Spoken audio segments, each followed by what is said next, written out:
Bonjour, bienvenue à tous. Bienvenue pour ce nouveau rendez-vous de l'expatriation. Moi déjà, je me présente, donc pour ceux qui ne me connaissent pas, je suis Florence, donc d'Expat United. Je suis ravie de vous accueillir pour ce dernier rendez-vous de l'expatriation avant la fin du monde. Et justement, on va pouvoir parler sécurité des Français à l'étranger aujourd'hui. Monsieur Mostura, ici présent, c'est le directeur du centre de crise du ministère des Affaires étrangères. Il va vous expliquer un petit peu le rôle du centre de crise, les moyens mis en place pour gérer les crises, et va aussi vous donner des exemples concrets des crises qui ont été traversées récemment et comment en fait il les a gérées, lui et son équipe.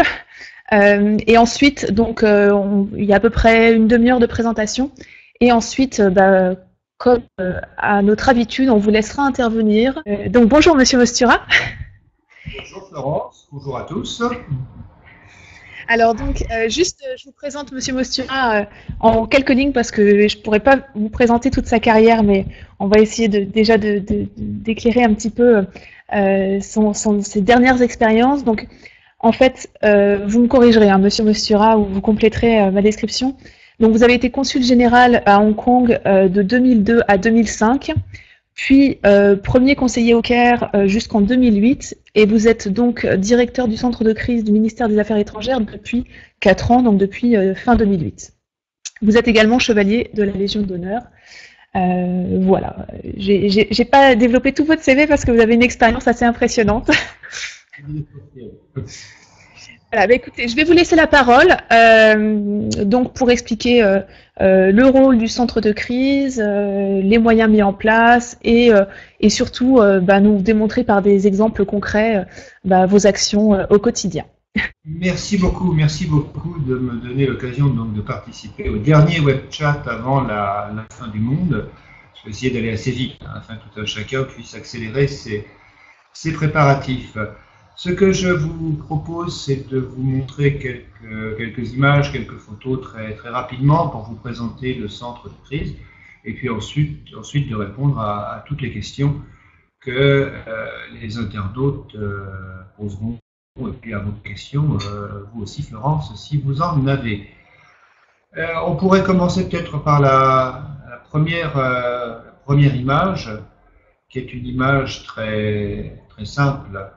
C'est le Quai d'Orsay. Le rectangle rouge sur votre gauche, c'est à l'intérieur du Quai d'Orsay, le petit immeuble où se trouve le centre de crise. Et la flèche rouge que vous voyez à droite, elle pointe le bureau de M. Fabius, le ministre des Affaires étrangères. Pour vous montrer où nous sommes, pour vous montrer aussi, parce que c'est une des conditions du bon fonctionnement du centre de crise, qu'il y a une grande proximité géographique entre les bureaux du centre de crise et le bureau du ministre. C'est un service qui dépend directement du ministre et c'est lié bien évidemment à la réactivité dont il faut faire preuve en période de crise. Deuxième image, qui est une image qui vous montre un tout petit extrait du Code de la Défense, qui dit que le ministre des Affaires étrangères coordonne la gestion des crises extérieures, ainsi que la planification civile de celles-ci. Alors vous me direz, quelle belle affaire, le ministre des Affaires étrangères s'occupe de la gestion des crises à l'étranger. Ben oui, en réalité, c'est quelque chose de tout à fait nouveau, puisque jusqu'au milieu des années 2000, en France, il n'y avait pas véritablement de définition de la gestion des crises et par conséquent, il n'y avait pas de répartition de la gestion des crises. Et au fond, une crise à l'étranger, elle pouvait être aussi bien de la compétence du ministre des Affaires étrangères que d'un autre ministre, par exemple le ministre de l'Intérieur, qui s'occupe beaucoup de gérer les crises en France. Nous sommes entrés dans une période, dans une nouvelle. La gestion de crise, ça repose sur des textes de droit. Là, vous avez une loi, mais ça existe aussi dans des décrets, dans toute une série de réglementations. Au fond, c'est une activité, et ça paraît toujours un peu surprenant pour ceux qui la découvrent, c'est une activité qui est réglée, qui est normée même, qui répond à toute une série de règles et de normes. Quelques images ensuite pour vous montrer l'intérieur du centre de crise. Ce que vous voyez là, c'est nos salles de réunion, c'est aussi le Carveil. Le Carveil, c'est une partie du centre de crise qui travaille H24. Vous voyez le ministre des Affaires étrangères qui est toujours très présent dans nos locaux, et vous avez une petite photo qui montre ce qu'on appelle une cellule de crise, c'est-à-dire un groupe d'agents qu'on va créer à l'intérieur du centre de crise pour traiter d'un problème donné. Je passe aux images suivantes. De quoi s'occupe le centre de crise? C'est 4+2. 4+2, ça veut dire qu'il a une grande mission s'agissant des crises à l'étranger, et 2, c'est 2 compétences tout à fait particulières, parce qu'en réalité, il ne s'occupe pas de toutes les crises. Les 4 grandes missions, c'est d'abord la mission de veille, veiller, ça veut dire travailler 24 heures sur 24, rester attentif à tout ce qui se passe dans le monde. Ça peut être en regardant la télévision, ça peut être en consultant des dépêches d'agence, en consultant des sites web spécialisés, en regardant ce qu'on appelle la correspondance diplomatique, c'est des télégrammes qui sont échangés entre nos ambassades et le ministère à Paris. Ça peut être aussi des appels de particuliers, de personnes qui sont à l'étranger, ou même en France d'ailleurs, qui vont signaler des problèmes. La deuxième grande mission du centre de crise, c'est la mission d'analyse. Ça consiste à réfléchir pays par pays en faisant la synthèse de tous les travaux des services du Quai d'Orsay, et même d'ailleurs d'autres administrations, à la situation sécuritaire du pays, à s'interroger sur les perspectives d'évolution, sur les risques, sur les menaces. La troisième mission, c'est la mission de planification. Comme le nom l'indique, planifier, ça veut dire faire des plans. Aujourd'hui, nous avons un plan par ambassade et par grand consulat à l'étranger. Au total, ça fait 220 plans. Ces plans, on les utilise en cas de crise. Ils vont permettre de mettre les Français à l'abri, par exemple, ou alors de leur apporter une assistance en matière de médicaments, par exemple, si le pays en manque. La dernière et quatrième mission, c'est la conduite d'opérations à l'étranger. On envoie des personnels dans toute une série de circonstances, un tremblement de terre, un ouragan. C'est des missions qui peuvent être des missions du ministère des Affaires étrangères, pour soutenir une ambassade qui travaille sur un sujet particulier, sujet qui va intéresser la sécurité des Français, la sécurité des Européens. Et puis ça peut être aussi extrait du spectre, des choses beaucoup plus complexes, missions avec des personnels du ministère de la Défense, de la sécurité civile, de la santé, qui sont conduits par des personnels du centre de crise et qui vont répondre à des décisions données. La mission la plus importante qu'on ait conduite aujourd'hui, c'est le déploiement français en Haïti, début 2010, au lendemain du tremblement de terre. Les personnels français déployés sur place, c'était toutes administrations confondues, 1300 personnes. Ensuite, les 2 compétences du centre de crise. Vous avez ce qu'on appelle, c'est un peu technique, la compétence consulaire et la compétence humanitaire. La compétence consulaire, ça consiste à assister tous les ressortissants français, européens qui se trouvent en difficulté pour une raison ou pour une autre. En difficulté, ça veut dire que leur vie ou simplement leur sécurité est menacée. La définition juridique, c'est les Français, c'est l'Europe. Il y a une clause dans le traité européen qui nous demande d'aider les Européens comme on aide les Français. Mais en réalité, au-delà de ça, c'est tous ceux qui peuvent se trouver en difficulté dans un pays donné, dès lors évidemment que nous avons les moyens d'intervenir. La deuxième grande compétence du centre de crise, c'est les crises humanitaires. Une crise humanitaire, c'est une situation où les besoins fondamentaux d'une personne ne sont plus satisfaits. Les besoins fondamentaux, c'est par exemple l'alimentation, crise alimentaire, famine, il n'y a plus rien à manger. C'est par exemple l'accès à des soins primaires de santé, plus de médecins, plus de médicaments. La réponse humanitaire, ça consiste à envoyer du personnel, du matériel, ou simplement de l'argent d'ailleurs, qui va financer des agences des Nations Unies ou des organisations non gouvernementales, qui sont des grands partenaires du centre de crise, pour répondre aux besoins des populations. Un petit mot sur l'organisation interne du centre de crise. Nous sommes donc directement rattachés au ministre. Le centre de crise, comme son nom ne l'indique pas, est en réalité une direction du Quai d'Orsay, comme il y en a beaucoup, c'est 60 personnes. Ces 60 personnes sont réparties en deux grands blocs.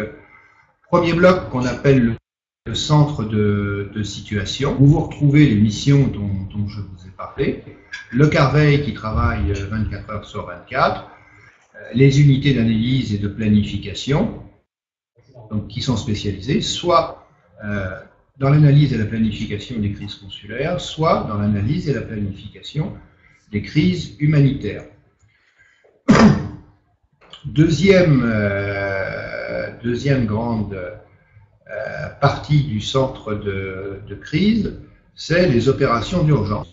Les opérations d'urgence, à leur tour, sont divisées en deux unités. L'unité des affaires indiennes, qui traite de sujets assez sensibles, c'est les prises d'otages, c'est les personnes disparues à l'étranger, c'est aussi les personnes décédées. La deuxième unité, c'est l'unité de soutien à la gestion des crises, qui fait deux choses. La conduite d'opérations sur les théâtres de crise, dont je vous ai parlé il y a quelques instants, et l'armement des cellules de crise à Paris. Armer une cellule de crise, en pratique, ça consiste par exemple à mettre en route une réponse téléphonique au public. En période de crise, le public appelle, c'est bien normal. Donc on est là pour leur répondre. On a des personnels qui ne sont pas du centre de crise, qui appartiennent à des viviers extérieurs, qui sont en capacité de répondre au téléphone sur la base des éléments qu'on va leur donner. Donc, ils viennent au Quai d'Orsay, ils s'installent dans nos salles de réponse téléphonique. Les numéros de téléphone spéciaux sont ouverts. Et tout ceci est fait par l'unité de soutien à la gestion de crise. Nos réponses téléphoniques, c'est, quand il y a beaucoup de coups de téléphone, 3 à 5 000 appels par jour. Et c'est une réponse téléphonique qui est liée à des questions d'urgence. Les gens, je parlais d'Haïti, je prends le même exemple, les gens n'appellent pas pour savoir si la terre a tremblé en Haïti, un peu ou beaucoup. C'est pas ça du tout le sens de cette réponse téléphonique. Les gens appellent parce qu'ils sont inquiets, parce qu'ils ont un proche, ils ont un parent qui se trouve en Haïti, ils veulent avoir de ses nouvelles, ils n'arrivent pas à le localiser. Donc notre travail, c'est de prendre cette information, de la transmettre à notre ambassade en Haïti, au Port-au-Prince, en l'espèce, aux équipes du centre de crise qui sont sur place, de localiser la personne et ensuite de rappeler l'ami ou le membre de la famille qui nous a contactés pour lui donner les informations. Un petit mot sur l'image qui représente la page d'accueil de nos conseils aux voyageurs. Les conseils aux voyageurs sont maintenus au centre de crise. C'est un peu plus d'1,5 million de visites par mois. C'est la première rubrique du ministère des Affaires étrangères en termes de fréquentation. C'est aussi, il faut le savoir, une des rubriques les plus fréquentées de toute l'administration française. Dans le site Conseil aux voyageurs, on a 190 fiches pays. Pays correspond une fiche avec un certain nombre de recommandations, et puis une vingtaine de fiches thématiques sur des sujets comme la santé. Ces fiches sont préparées au centre de crise sur la base des propositions qui nous sont régulièrement adressées par nos ambassades et nos consulats. Comme vous le voyez en bas, c'est dans le rectangle rouge, la procédure de mise à jour de ces conseils est extrêmement sérieuse, puisqu'en fait elle répond à une norme de qualité qui est une norme ISO 9001. C'est très rare dans l'administration d'avoir ce genre de certification internationale. C'est important pour le centre de crise parce que ça veut dire que le travail qu'il fait offre des garanties sérieuses, mais c'est tout aussi important pour le public qui lui aussi a la garantie que ces choses sont faites de façon très précise et très organisée. Une dernière illustration pour vous parler des crises. Là, vous avez devant vous quelques photos qui montrent le type de situation auquel on peut être amené à faire face quand on est gestionnaire de crise.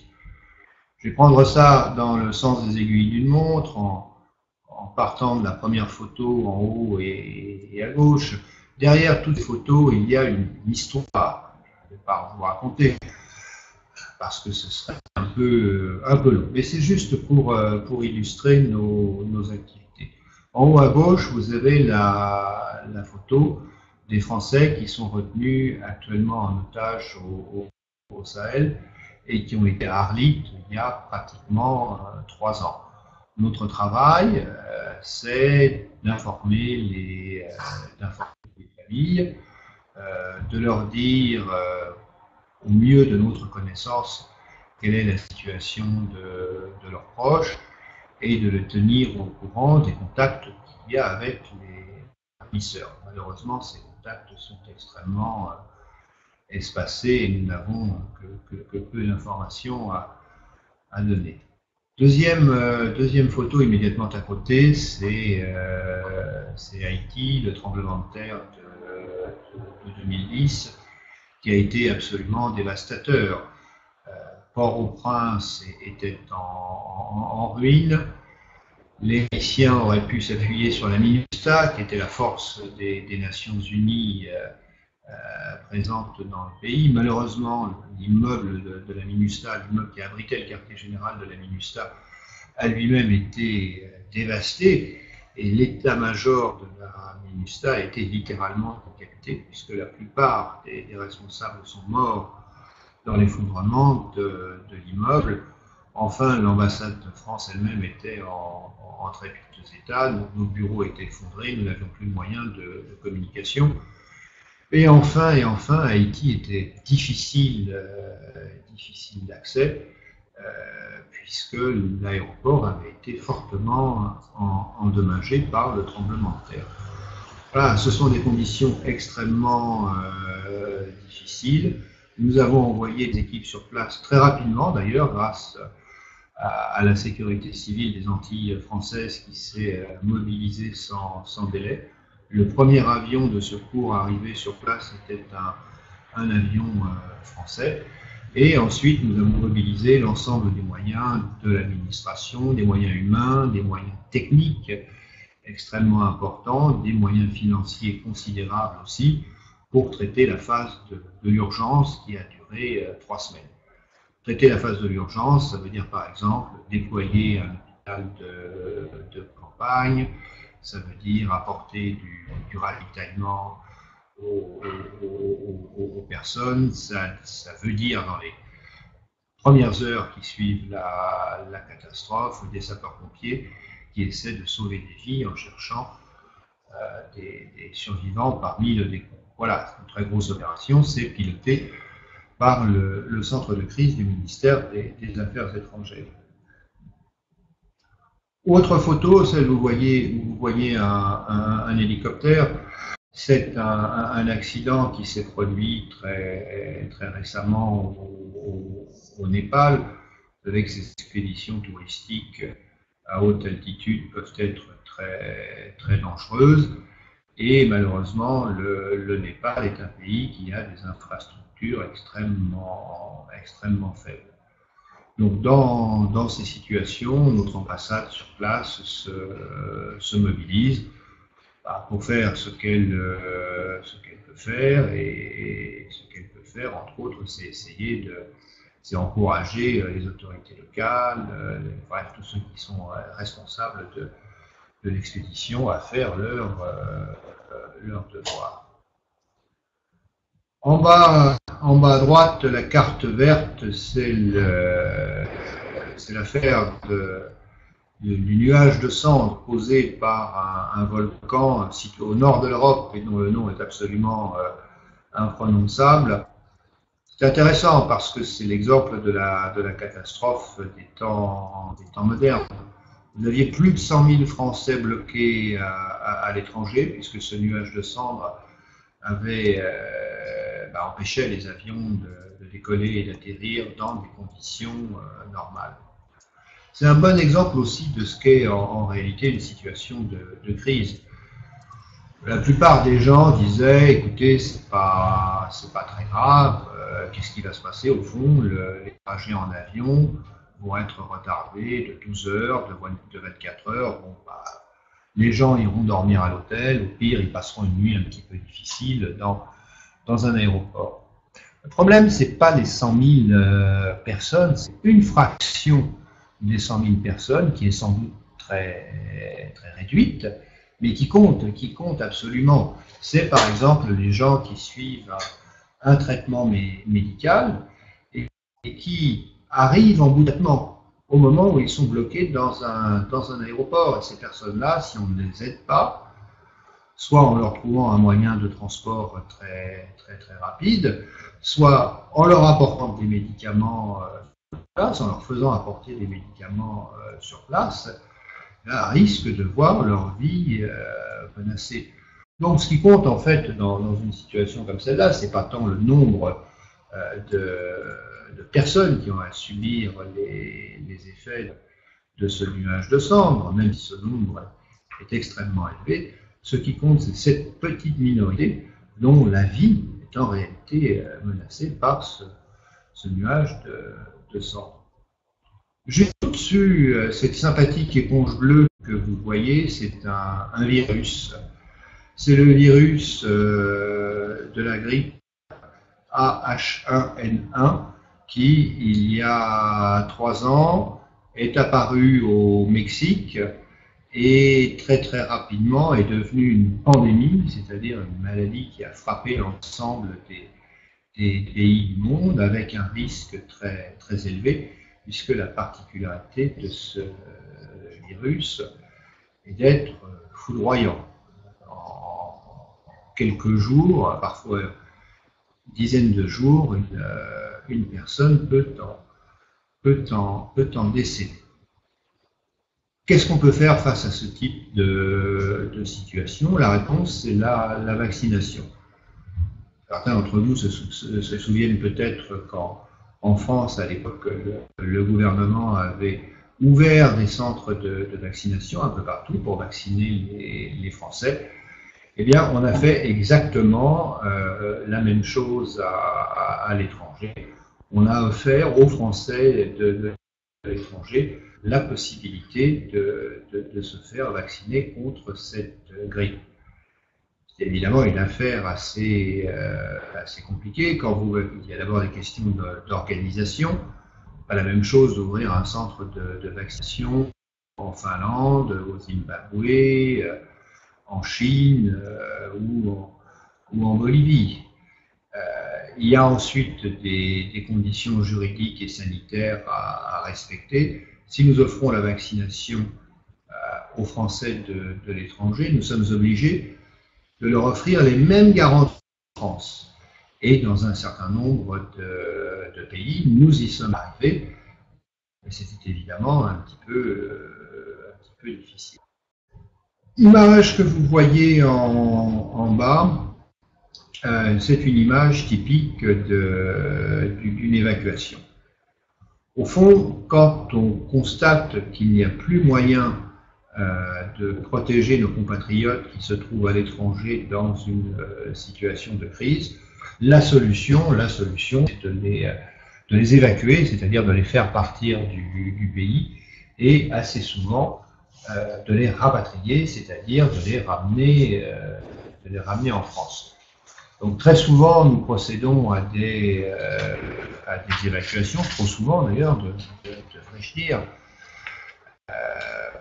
Évacuation, par exemple, à l'occasion des printemps arabes. Nous avons ramené presque 700 personnes de la Libye, à la fois de Tripoli et de Cheba, qui est une ville de province touristique. Nous avons, par exemple, au Japon, évacué plus d'1 millier de Français. Les Français du Japon étaient très inquiets à cause de la catastrophe de Fukushima. Et étant très inquiets, pour beaucoup ne parlant pas la langue du pays, pour un très grand nombre d'entre eux, ils avaient déménagé vers le sud du pays. Voilà, la situation était compliquée pour tout le monde, et bien sûr, pour commencer, pour les Japonais qui avaient déjà fort à faire avec leur triple catastrophe. Et donc, nous avons transféré ces Français en Corée, et un certain nombre d'entre eux sont rentrés en France ensuite. Donc voilà le type d'opération qu'on peut mener à l'étranger. Voilà en gros les quelques images que je voulais montrer, les quelques commentaires que je voulais faire. Et je suis bien sûr maintenant à votre disposition pour répondre aux questions que vous vous posez ou que vous souhaitez me poser.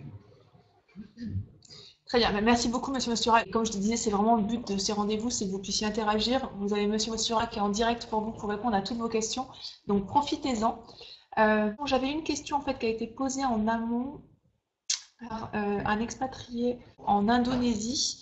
Mais bon, ça peut être, je pense, une question qui est plutôt générale et qui peut intéresser tout le monde. Il disait en fait le numéro d'urgence de l'ambassade de France à Jakarta est celui du standard de l'ambassade. J'aimerais être certain qu'il est renvoyé vers le portable d'urgence en dehors des heures d'ouverture. Ben oui, vous pouvez en être certain. Et si le portable d'urgence, le standard ne renvoyait pas sur le portable d'urgence, on s'en rendrait compte à Paris. On n'a pas de numéro secret. Une des règles qu'on impose à nos ambassades, c'est d'avoir les mêmes numéros d'urgence pour les Français qui sont dans le pays que pour le centre de crise à Paris. Voilà, pour nous, c'est aussi le moyen de tester la capacité d'une ambassade ou d'un consulat de répondre à des appels d'urgence. Très bien. Alors, on n'a pas parlé du fil d'Ariane, du site Ariane. Il faut que les gens s'inscrivent sur le site. Comment ça se passe? Oui, tout à fait. Vous avez un lien sur le site Conseil aux voyageurs qui vous conduit vers Ariane. Vous connaissez l'histoire d'Ariane, hein? Ariane donne une bobine de fil au Minotaure, une bobine de fil à Thésée qui rentre dans le labyrinthe, tue le Minotaure et ressort du labyrinthe en suivant le fil d'Ariane. Voilà, donc là, des Minotaures, il y en a un petit peu partout, et ce qu'on propose, c'est un service gratuit, il n'y a rien de spécial à payer en dehors des communications téléphoniques et des SMS évidemment. Eh ben, c'est de déposer sur Ariane, il y a un formulaire qui est très simple, son nom, l'endroit où on va, les dates où on y va, son numéro de portable.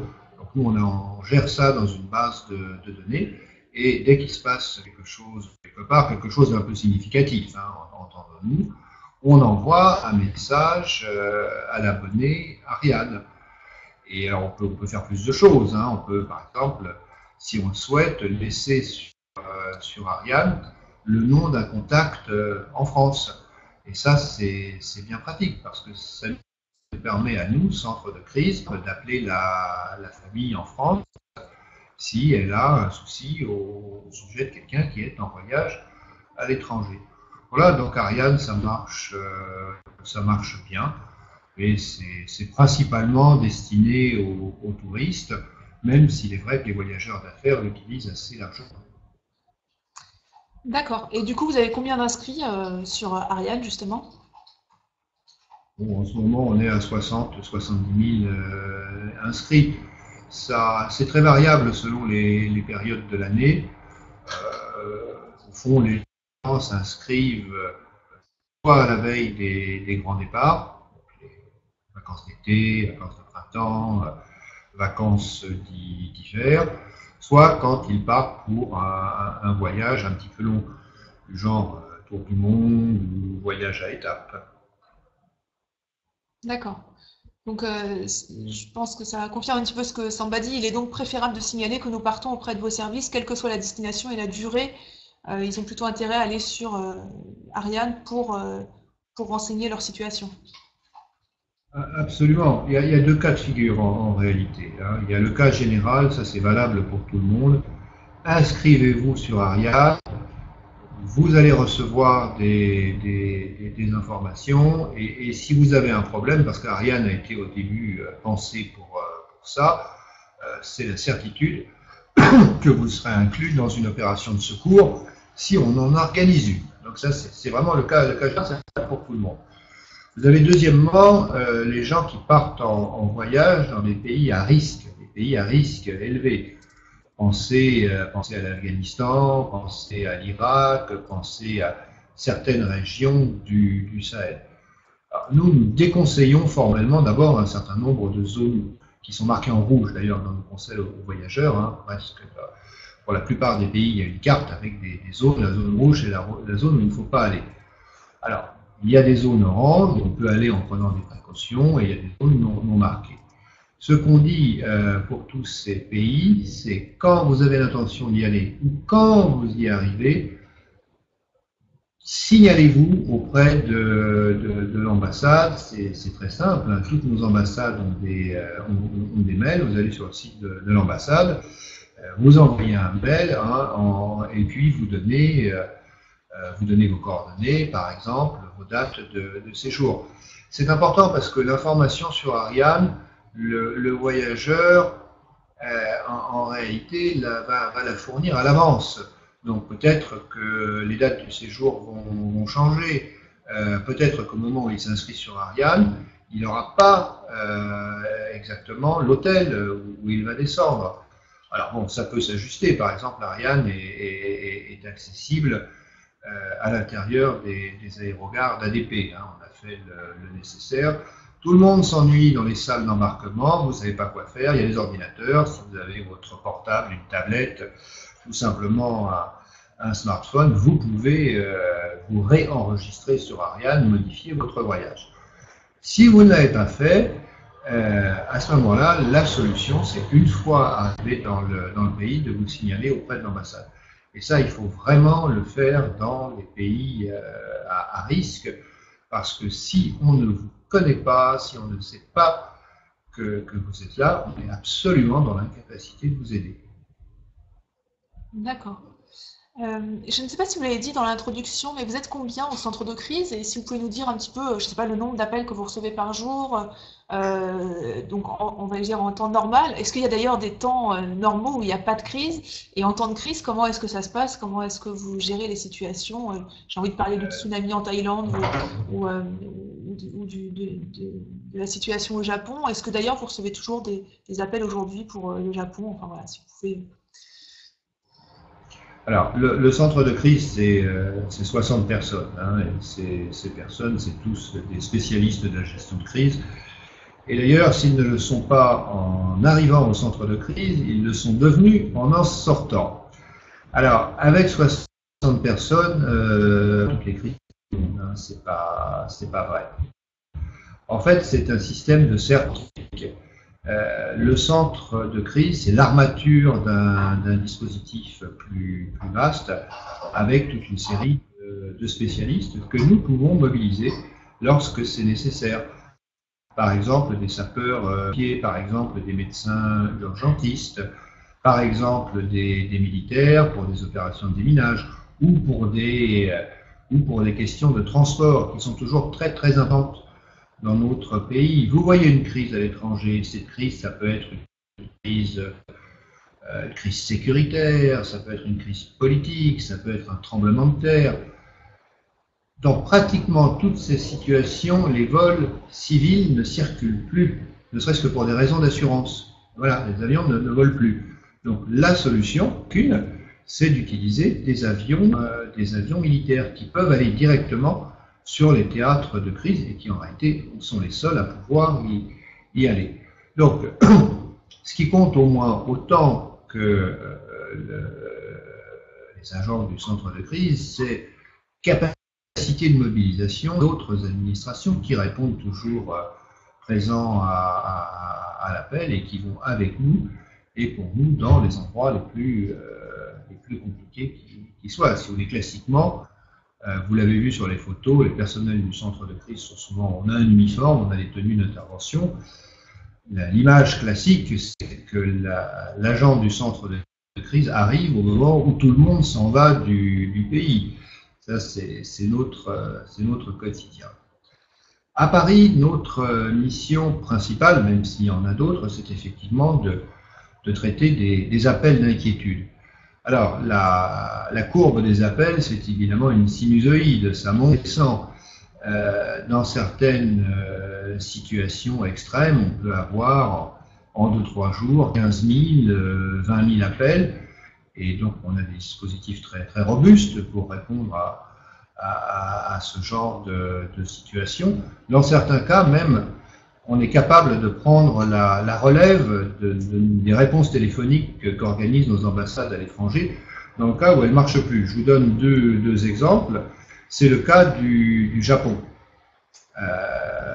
Il y avait un dispositif de réponse téléphonique qui avait été mis en place au Japon en cas de tremblement de terre. On n'avait pas anticipé le tsunami, on n'avait pas anticipé l'incident nucléaire. La conséquence a été que les appels étaient 10, 50, 100 fois plus nombreux que ce qui avait été prévu par notre ambassade sur place. Donc au bout d'une journée à peine, l'ambassade n'était plus en capacité de répondre. Donc tous les appels d'inquiétude des Français du Japon, qui s'adressaient à l'ambassade de France à Tokyo, en réalité étaient reroutés sur le centre de crise du Quai d'Orsay. Les gens croyaient appeler l'ambassade, ils tombaient à Paris.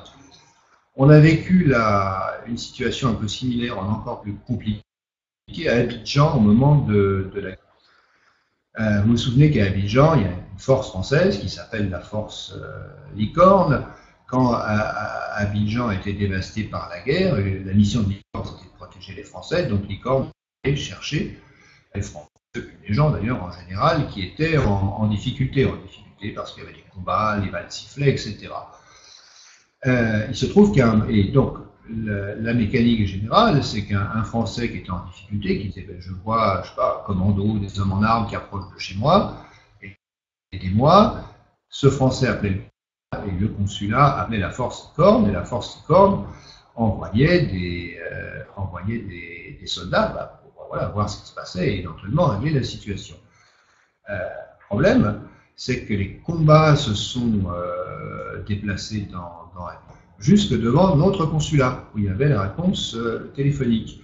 Et donc, les gens qui se battaient dans Abidjan ont commencé à tirer sur les fenêtres du consulat. Donc, les personnels qui étaient à l'intérieur et qui répondaient aux appels de détresse des Français ont d'abord été obligés de chercher refuge dans les sous-sols du consulat, puis de quitter le consulat, puisque c'était devenu trop dangereux. Donc, techniquement, ce qu'on a fait, en réalité, c'est la même chose qu'au Japon. On a rerouté les appels au secours, c'est de ça qu'il s'agissait, des Français d'Abidjan sur le centre de crise à Paris, et le centre de crise à Paris, lui, appelait la force Licorne qui se trouvait à Abidjan et qui continuait donc à envoyer des soldats à l'aide de ces Français en difficulté. Voilà, techniquement, comme on dit sur le web, pour l'utilisateur, c'était totalement transparent. Et ça a fonctionné comme ça fonctionne toujours dans ces situations-là, de façon particulièrement fluide. Ça suppose des gens tout à fait dévoués, les gens répondent au téléphone 24 heures sur 24, ce sont des volontaires du Quai d'Orsay et de la Croix-Rouge. Ça suppose aussi des infrastructures téléphoniques ou plus généralement techniques assez assez solide. Voilà. Ayez conscience que si d'un seul coup le réseau s'effondre, eh bien, plus personne n'est là pour prendre les appels des Français en difficulté. Donc, du coup, comme on ne sait pas qu'ils sont en difficulté, on ne peut plus les aider.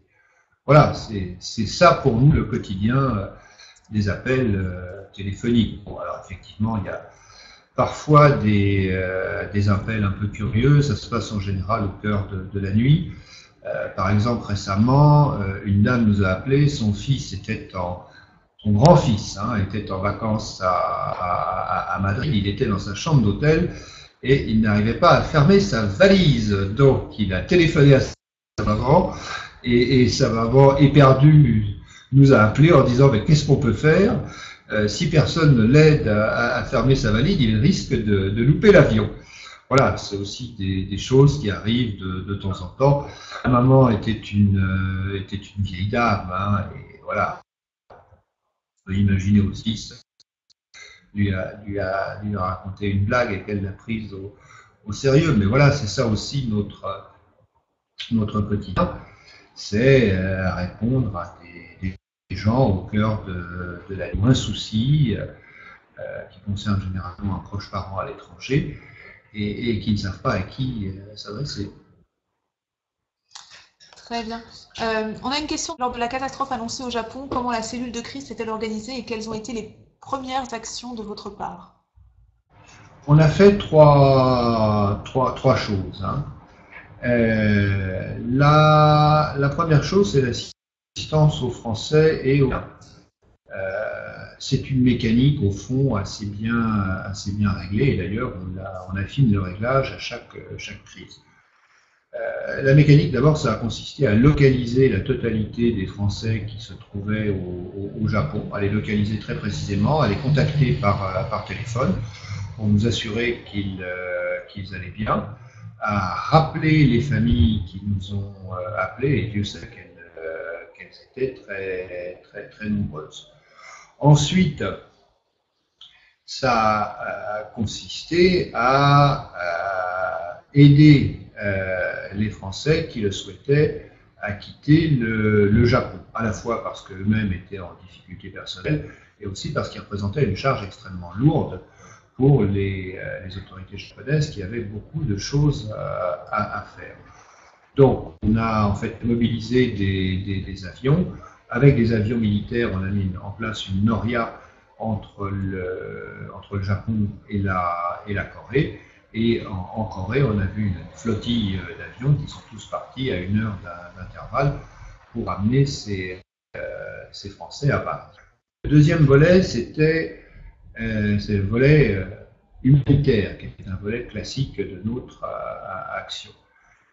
Il faut comprendre que le tremblement de terre, le tsunami et l'incident nucléaire, conjugués tous ensemble, ont eu des effets absolument terribles, à la fois sur la qualité de l'eau, qui n'était plus sûre nulle part au Japon, et aussi sur les circuits de ravitaillement japonais. Tout simplement, les routes étant coupées, cassées, envahies par des gravats et des décombres, les camions de supermarchés ne pouvaient aller au ravitaillement.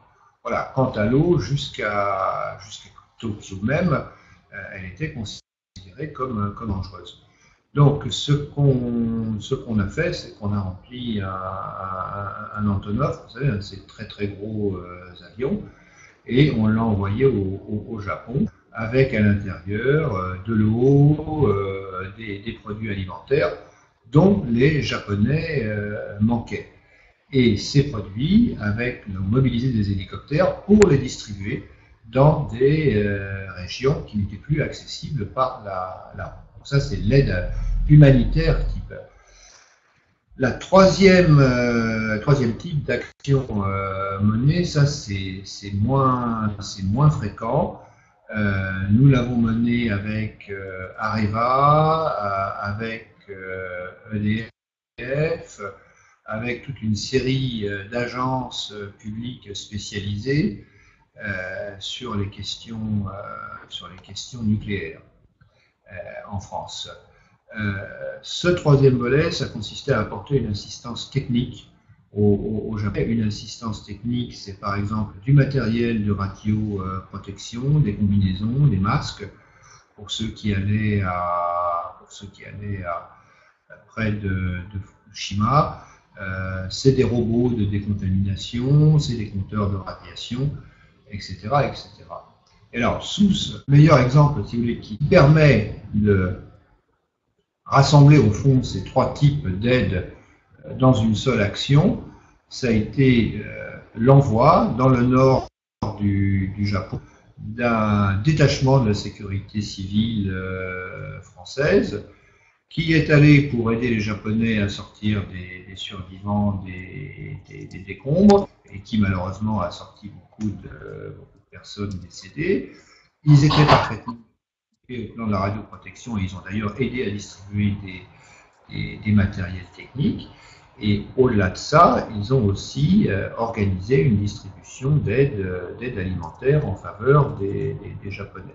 Voilà, c'est un bon exemple. Au fond, cette mission à elle seule a bien incarné les trois volets de notre action, aide aux Français, aide humanitaire, aide technique.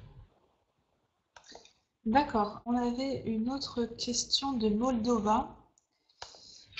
Sur la mise à jour du site Conseil aux voyageurs, il dit les mises à jour dans un certain nombre de pays sont assez aléatoires. Qui met à jour ce site? Et comment, enfin, est-ce que vous le mettez à jour régulièrement? Qui s'en occupe? C'est des personnes sur place? Il y a vraiment des fiches sur tous les pays? Enfin... Alors oui, il y a des fiches sur tous les pays. Nos deux dernières adjonctions, je les signale, c'est le Soudan du Sud et la Corée du Nord. Vous voyez, donc l'histoire ne cesse pas d'avancer.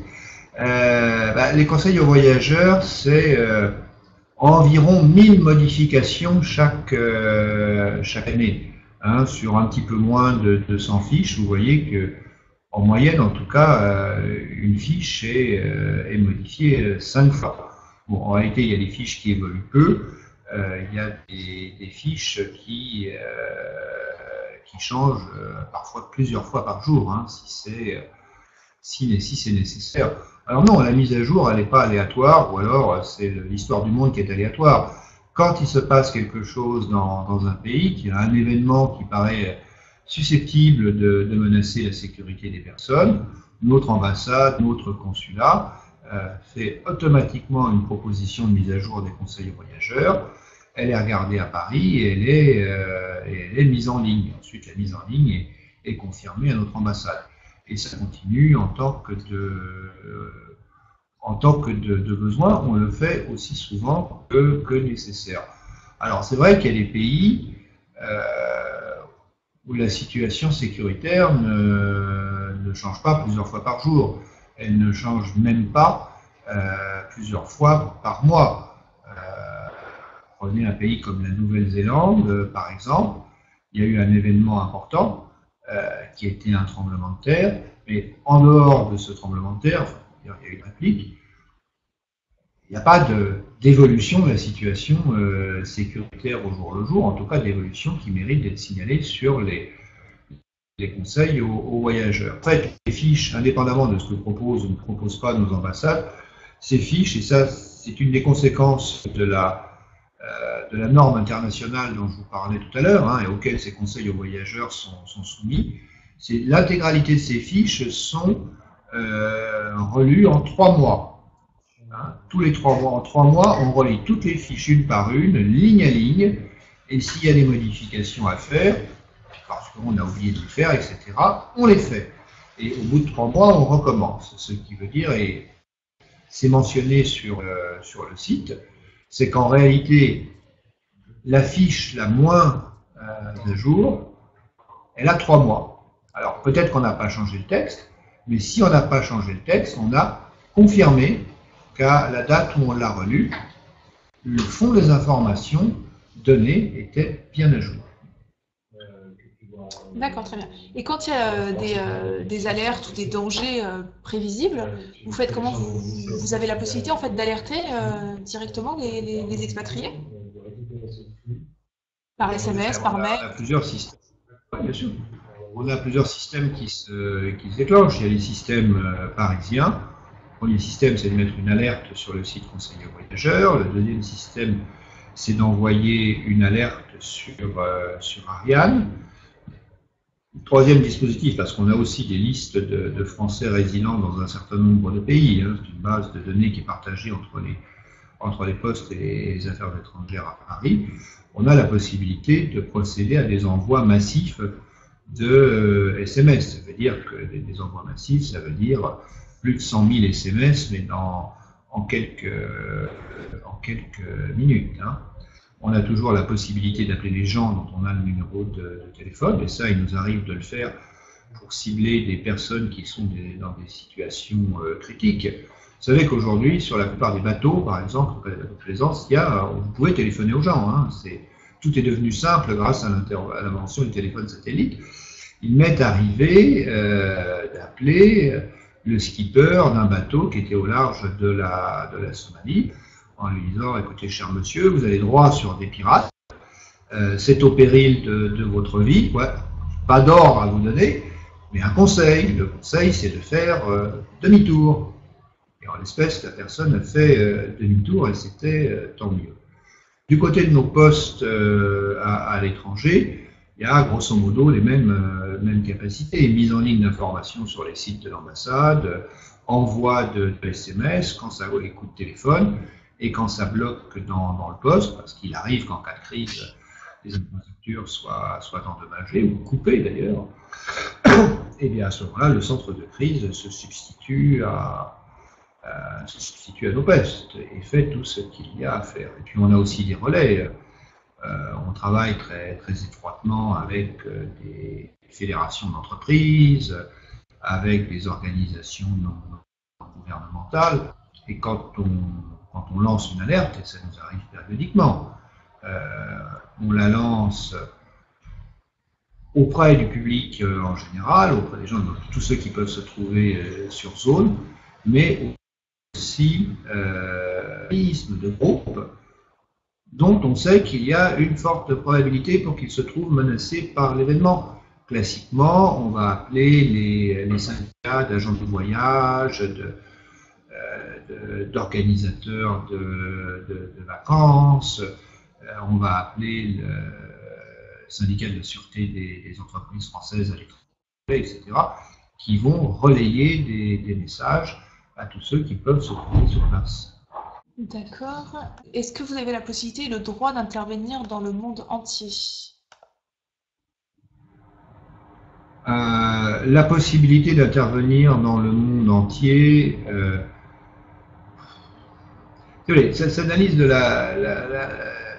on peut aller où l'on souhaite, pour autant que les pays en soient d'accord. Donc il y a un certain nombre de pays où il est très facile d'aller, avec ou sans visa. Il y a des pays qui nous demandent de venir, et puis il y a un certain nombre de pays avec lesquels il faut négocier notre intervention. Il faut la négocier pour des raisons politiques, pour des raisons techniques, pour d'autres raisons. En général, ça se passe bien. Moi, je n'ai jamais été confronté à l'impossibilité d'envoyer une équipe quelque part, sauf pour des raisons objectives. Par exemple, il n'y a plus d'aéroport, donc les avions ne peuvent plus atterrir. Voilà, si vous envoyez quelqu'un par la route, c'est 15 jours, et donc ça n'a plus de sens, puisque nous travaillons sur des interventions d'urgence. Une autre question, est-ce que vous êtes confronté à certaines difficultés? Si oui, lesquelles en fait, au quotidien? On est toujours confronté à des difficultés, si vous voulez, parce que notre métier, c'est d'intervenir en cas de difficulté. Donc on arrive dans des situations qui sont forcément compliquées. Quand vous avez une crise humanitaire quelque part, en réalité, très souvent, il y a aussi une crise politique, une crise économique. On va traiter un volet, c'est celui qui est dans notre compétence, mais on sait bien que les autres volets de la crise sont parfois de sérieux obstacles. Prenez l'exemple de la Corne de l'Afrique, de la Somalie. Tout le monde souhaite envoyer une aide humanitaire et spécialement alimentaire aux Somaliens. La difficulté, c'est que la Somalie est tenue par des groupes islamistes, des Shebab, qui ne veulent pas entendre parler d'aide internationale. Ou bien, s'ils acceptent l'aide internationale, c'est à condition d'en détourner une partie à leur profit. À leur profit, ça ne veut même pas dire qu'ils distribuent à certaines catégories de la population seulement. Ça veut dire qu'ils vont revendre cette aide à l'étranger. Donc voilà, ça c'est des très sérieux obstacles. Et puis par ailleurs, vous avez des obstacles pratico-pratiques, voilà, qui font encore une fois que c'est pas toujours possible matériellement de se trouver exactement là où on voudrait être et quand on voudrait y être. Vous savez, le web, comme les chaînes de télévision continues d'ailleurs, donne le sentiment de l'immédiat. Hein. La terre tremble en Chine, vous vous dites que fait la France, allons-y, allons aider les Chinois. Bon, admettons que vous voulez rassembler de l'aide, de l'alimentation, des médicaments, une équipe de sécurité civile. Vous n'en sortirez pas à moins de 6 heures. Hein. Il faut sortir les choses des entrepôts, les mettre dans les camions. Tout ça suppose d'ailleurs que vous avez un avion prêt qui va être capable de traverser la moitié du monde, que vous l'avez en un claquement de doigts. C'est pas toujours évident. Bon, alors mettons les choses au mieux, 6 heures. Certes, mais si vous allez un peu loin, votre temps de voyage est entre 12 et 18 heures. Donc, si vous allez de l'autre côté du monde, ça veut dire que même en faisant très très vite, il vous faut 24 heures. Celui qui est devant sa télévision, il regarde les infos le premier jour à 20 heures et il s'attend à ce que le lendemain, aux 20 heures, il y ait la suite du feuilleton. Le problème, c'est que si on décide le jour 1 à 20 heures d'y aller, pratiquement, on va partir le jour 2 à 20 heures et en mettant les choses au mieux. Alors ça, c'est des obstacles, encore une fois, des obstacles très pratico-pratiques auxquels on ne pense pas toujours. Vous savez, c'est l'art de l'ellipse dans les feuilletons télévisés. On enlève ce qui ennuie le spectateur. Ben, c'est vrai, on peut l'enlever quand on fait un résumé des événements, mais dans le monde réel, celui où vous tous, il faut du temps pour organiser les choses, et puis il faut du temps ensuite pour les mettre en œuvre. Très bien. Il y a une autre question complémentaire là, par rapport à ce qu'on disait tout à l'heure sur le fait d'avoir le droit ou pas d'intervenir dans tous les pays. Les Ivoiriens étaient-ils d'accord que la force licorne intervienne? Oui, parce que la force licorne d'abord était depuis longtemps en Haïti et l'intervention de la force licorne était couverte par une résolution des Nations Unies. Donc, la communauté internationale s'était prononcée et la force licorne avait un objectif très, très précis, hein, qui était de protéger les ressortissants étrangers qui se trouvaient à Abidjan. Alors maintenant, quand on dit est-ce que les Ivoiriens étaient d'accord, je vous rappelle qu'à l'époque, le pays était déchiré par la guerre civile. Il y avait un président légitime élu, il y avait un président contesté qui se prétendait élu, lui aussi. Donc là, c'est la légalité internationale qui, à ce moment-là, a réglé cette situation. D'accord. Une autre question. Pouvez-vous aborder le thème de l'aspect prise en charge psychologique? Avez-vous une cellule de travail avec des psychiatres et psychologues? Oui, tout à fait. Tout à fait. D'abord, une partie des agents du centre de crise, d'abord, tous les agents du centre de crise sont criblés sur des critères de sélection psychologique. Un certain nombre d'entre eux reçoivent ensuite une formation. Quand vous discutez au téléphone avec quelqu'un qui vient de perdre ses parents, ses enfants, c'est compliqué. Il y a des choses à ne pas dire, il y a des choses à dire, donc les gens sont préparés à choisir leur mot. Alors, enfin, dans un certain nombre de situations, conseiller médical du directeur, mon conseiller médical, donc, va mobiliser un certain nombre de ressources d'aide médico-psychologique. C'est la cellule d'urgence médico-psychologique française, la CUMF, hein, en abrégé. La CUMF, c'est comme le SAMU, mais qui s'adresse à des situations, à des personnes en situation de détresse psychologique. Donc, la CUMF, à notre demande, va intervenir à l'étranger, par exemple à la suite d'un attentat. Elle va se rendre immédiatement avec nous, sur place, pour parler aux rescapés, pour parler à leur famille, à leurs proches qui se trouvent sur place. La CUMF peut intervenir aussi à notre demande au profit de personnes du pays de résidence. On l'avait fait notamment en Guinée-Conakry il y a un peu plus de 2 ans. Il y avait eu, je ne sais pas si vous vous en souvenez, en septembre, un massacre absolument épouvantable dans un stade. Des gens avaient été tués, blessés, des femmes violées. Situation extraordinairement compliquée, tendue. On a envoyé des équipes sur place pour aider les Guinéens qui étaient dans ce stade et qui avaient survécu au drame. Enfin, on envoie aussi régulièrement les personnels de la CUMF pour des missions en province française. Une famille apprend un décès à l'étranger, un décès tragique. On fait toujours en sorte que d'abord ce décès soit annoncé par quelqu'un, hein, pas par téléphone autant que possible. Parfois c'est pas possible.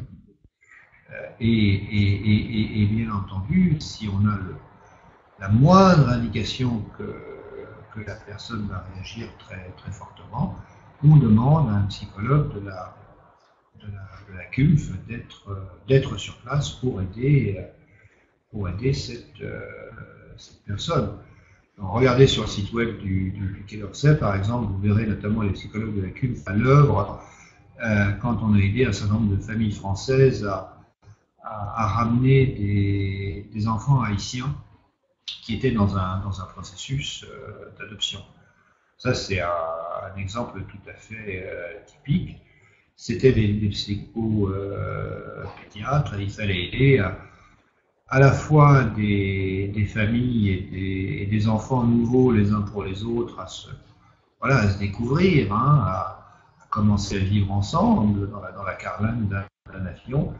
Et puis il fallait aussi donner un petit coup de main, rassurer tous ces enfants qui quittaient leur pays complètement dévasté pour aller vers un inconnu. On a une question de Moldova. La tendance semble être vers une diminution du nombre de représentations françaises à l'étranger. Comment gérez-vous une crise dans un pays où nous n'avons plus de consulat, ambassade?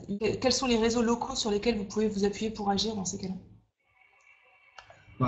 On ne peut pas dire que le réseau français se soit contracté, au contraire, il s'est étendu. Récemment encore, on a ouvert des consulats en Chine. Ce qui est vrai, c'est que nous avons resserré notre dispositif dans un certain nombre de pays européens. Est-ce que ça fait sens d'avoir un consulat de France à quelques dizaines de kilomètres à peine de la frontière française?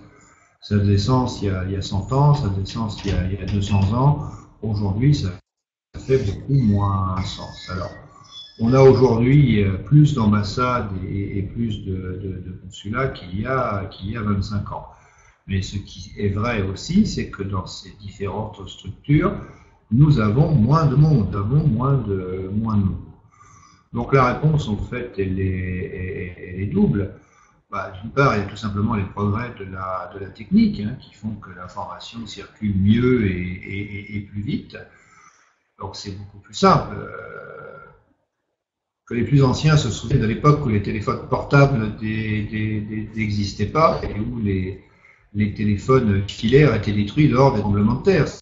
Si on voulait donner une information, Voilà, la seule solution, c'était d'aller sur place, de regarder, de revenir. Aujourd'hui, on gagne en temps avec un téléphone satellite ou un téléphone portable qui, dans certains cas, peut continuer à fonctionner en cas de tremblement de terre. La deuxième solution, c'est les missions projetées, et ça, c'est une des vocations du centre de crise. Aussitôt que possible, on envoie auprès de nos postes à l'étranger des missions d'appui qui sont là pour renforcer l'action de l'ambassade, voire pour, dans un certain secteur, mener une action que l'ambassade ne peut plus mener parce que, par exemple, la personne qui était chargée de ça a été blessée dans la crise. C'était un petit peu ma question de la fin, mais on va voir si on a d'autres questions. Mais je voulais savoir en fait si vous aviez, en règle générale, des conseils en fait à donner aux expatriés de manière générale en fait. Bah, le premier des conseils, d'abord, c'est de regarder les conseils aux voyageurs. Conseils aux voyageurs, ils s'adressent aux voyageurs, mais ils s'adressent également aux résidents. C'est des conseils relatifs à la sécurité des personnes. Donc, que vous soyez de passage ou installé sur place, vous êtes confronté aux mêmes problèmes sécuritaires. Et quand ça change, quand ça se dégrade, c'est pour tout le monde. Le deuxième conseil spécifique, c'est pour ceux qui voyagent cette fois, ne mettez pas de vous inscrire sur Ariane. C'est quand même un élément de sécurité pour vous. Vous pouvez voyager l'esprit tranquille.